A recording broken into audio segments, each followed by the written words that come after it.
അൽഹംദുലില്ലാഹ് റബ്ബിനാ സ്തുതിയെന്നും സംരക്ഷകൻ അവനാണ് ഇന്നും അന്നും. നബിക്കും സഹാബത്താലിനും ദയ്യാനേ സ്വലാത്തും സലാമും ചൊരിയണേ ഹന്നാനേ.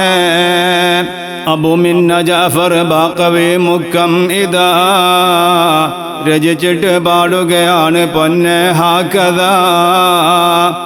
ലോകത്ത് ദ്വീപുകളുണ്ട് നിരവധി പൊന്നെ, അത് ചെറുത് വലുതും ഉള്ളതായി അറിയുന്നേ.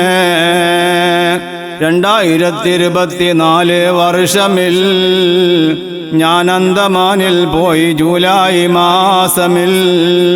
ഒരുപാട് സംഭവമുണ്ട് ഇവിടെ പറയുവാൻ, അതുപോലെ പലതും ഉണ്ട് പൊന്നെ കാണുവാൻ. മഞ്ചേരി, മണ്ണാർക്കാട്, പിന്നെ തിരൂരും, അത് മാത്രമല്ല മലപ്പുറം, വണ്ടൂരും, നിലമ്പൂര്, കാലിക്കറ്റ് ഉണ്ട് ദ്വീപിൽ. പല പേരുമുള്ളത് തന്നെ അന്തമാനിൽ. 100 കൊല്ലം മുമ്പ് ബ്രിട്ടീഷ് അന്ന് നാടും കടത്തിയതോർക്കണം നാം ഇന്ന്. നമുക്കുള്ള പൂർവികരന്ന് നിരവധി ത്യാഗം സഹിച്ചിട്ടുമാണ് പിരിഞ്ഞതും ഈ ലോകം. അവർ വന്ന നാടിൻ പേരവർ നൽകിയതാ, ആ പേര് അന്തമാനിൽ എന്നും ഉള്ളതാ. പൂർവികരെല്ലാം തന്നെയും മൗത്തായി, അവർക്കുള്ള പേര മക്കൾ ബാക്കിയുമായി. ബന്ധങ്ങളും തുടരുന്നതായി കാണുന്നു, അപൂർവമായി കല്യാണവും നടക്കുന്നു. തെങ്ങും കവുങ്ങും ഉള്ളതാ ധാരാളമായി, കൂടാതെ കായ്ഫലമുണ്ട് അവയിൽ അധികമായി.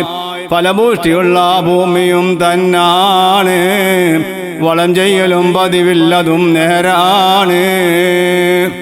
921 ചേർക്കണം, ഒരു അൽഫുമാണ് എന്നതും നാം ഓർക്കണം. ബ്രിട്ടീഷുകാര് പിടിച്ച് ജയിലിലടച്ചതാ, കൂടാതെ പലരെയും അന്ന് തൂക്കിക്കൊന്നതാ. നാടും കടത്തിയതാണ് നിരവധി പേരെ, ആഴക്കടലിൽ ഇട്ടതാ ചില കൂട്ടരെ. ബ്രിട്ടീഷുകാരെ അന്തമാനിൽ നിന്ന് തുരത്തിയതാണ് അന്ന് ജപ്പാൻ വന്ന്. ബ്രിട്ടീഷുകാരോടുള്ള പകയിൽ തന്നെയാ അവർക്കുള്ള ഭാഷയും വേണ്ട എന്നൊരു രീതിയാ. സ്വരാജ്യ സ്നേഹത്തിൻ്റെ മാതൃകയാണിതും, വെറുപ്പൊന്നുമല്ല ഭാഷയോട് ഓർക്കിതും. അന്നങ്ങനെ പറഞ്ഞുള്ളതാണ് പൊന്നെ, തെറ്റായി വ്യാഖ്യാനിച്ചതാണത് പിന്നെ. ജപ്പാൻ ഭരിച്ചത് അന്തമാനിൽ തന്നെയാ, ചെയ്തിട്ടുമുണ്ട് പരാക്രമം അവർ ഏറെയാ.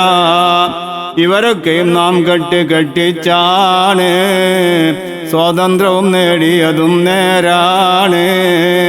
അതിൽ ജാതി മതവും ഒട്ടുമേ നോക്കാതെ പൊരുതിയതാണെല്ലാവരും വല്ലാതെ. വർഗീയത ഒരു നുള്ളു പോലും ഇല്ല, സ്നേഹങ്ങളല്ലാതൊന്നുമേ അന്നില്ല. ആ രീതിയിൽ തന്നാണ് അന്തമാനിൽ, കലഹങ്ങളൊന്നും ഇല്ല ഈ ഒരു ദ്വീപിൽ. നബിക്കും സഹാബത്താലിനും ദയ്യാനേ സ്വലാത്തും സലാമും ചൊരിയണേ ഹന്നാനേ.